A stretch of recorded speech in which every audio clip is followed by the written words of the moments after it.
शिवराज सिंह चौहान ने केंद्रीय कृषि मंत्री का कार्यभार आज से संभाल लिया है। कृषि मंत्रालय का 100 दिन का एजेंडा क्या होगा, ये बता रहे हैं हमारे सहयोगी अमरीश पांडे।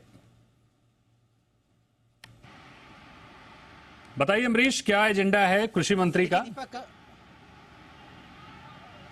देखिए, कृषि मंत्रालय इस देश में अगर देखें तो सबसे अहम मंत्रालय है। प्रधानमंत्री मोदी लगातार तीनों ही सरकारों में कृषि पर फोकस रहा है। किसानों की आय दुगनी करने की बात हो रही है, लेकिन इस सरकार की जो प्राथमिकता होगी या फिर कहें तो 100 दिन के एजेंडे में जो सबसे बड़ी बात है वो ये है कि दाल और तेल, इन दोनों ही क्षेत्र में देश को आत्मनिर्भर बनाना है। उसके लिए काम किया जाएगा। 100 दिन के एजेंडे में 2 साल के लिए एक स्कीम लेकर आ रहे हैं सरकार, जिसमें कि दलहन के क्षेत्र में आत्मनिर्भर बनाने के लिए अलग से प्रोत्साहन दिया जाएगा। किसानों को एक पोर्टल बनाकर उनसे रजिस्ट्रेशन कराया जाएगा। ये अगर कोई किसान किसी अन्य फसल से शिफ्ट होकर दाल में शिफ्ट करता है, दाल की उपज बढ़ाता है, तो इसको उस खरीद की गारंटी भी दी जाएगी। साथ साथ उस उत्पादन के लिए जो भी सरकारी सहायता हो सकती है, चाहे वो उन्नत बीज हो, कृषि उपकरण हो, सस्ती बिजली हो या रियायती दर पर अन्य कोई सुविधा हो, वो सारी सुविधाएं उस किसान को मुहैया कराई जाएंगी। कुल की मिलाकर सरकार की कोशिश ये है कि दाल के क्षेत्र में अगले 2 साल यानी कि 2027 तक आत्मनिर्भर बन जाए भारत। इसके अलावा खाद्य तेल की स्थिति अगर बात करें तो इसका इंपोर्ट घटाने के लिए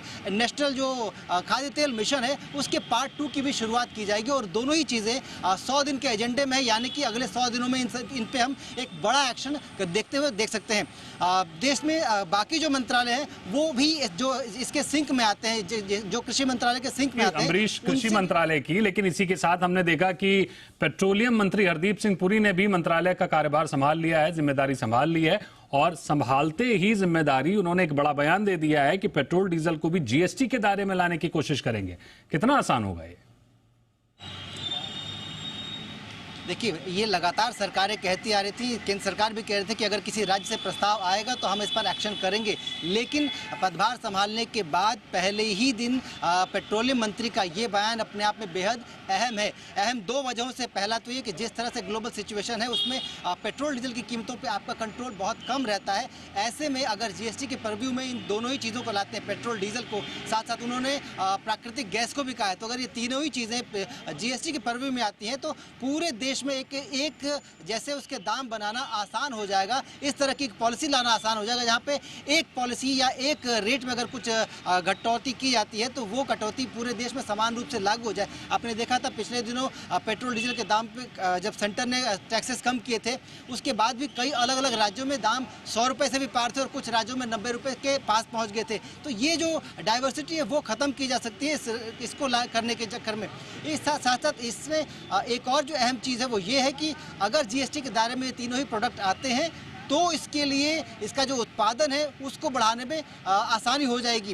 क्योंकि हमने देखा है कि अलग अलग स्टेट्स में सरकार के पास जो तेल कुएं हैं उनसे उत्पादन बढ़ाया जा रहा है। तो ऐसे में जीएसटी के दायरे में अगर वो आते हैं तो उससे एक इक्वल रेट जो है टैक्सेशन का वो रहेगा, तो इससे आसानी रहेगी आम आदमी को जो किसी भी कीमत में कटौती का फ़ायदा है वो तुरंत पहुंचेगा, ना कि उसको इंतज़ार करना पड़ेगा या फिर किसी पॉलिसी चेंज का वेट करना पड़ेगा। तो कुल मिलाकर आम आदमी के लिए सरकार का दावा है कि वो लगातार काम कर रही है और इस तरह के जो फैसले हैं उससे सीधा प्रभावित होगा आम आदमी। जी बिल्कुल, लेकिन इसके लिए राज्य कितने तैयार होंगे, ये एक बड़ा सवाल है। बहुत शुक्रिया करेंगे अमरीश आपका हमारे साथ जुड़ने के लिए और इस पूरी खबर को बताने के लिए।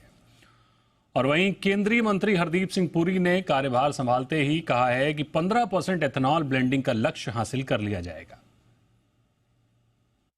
I'm very happy to inform you that in the month of May, for a month alone, on a month alone basis, we were able to cross 15% of ethanol blending.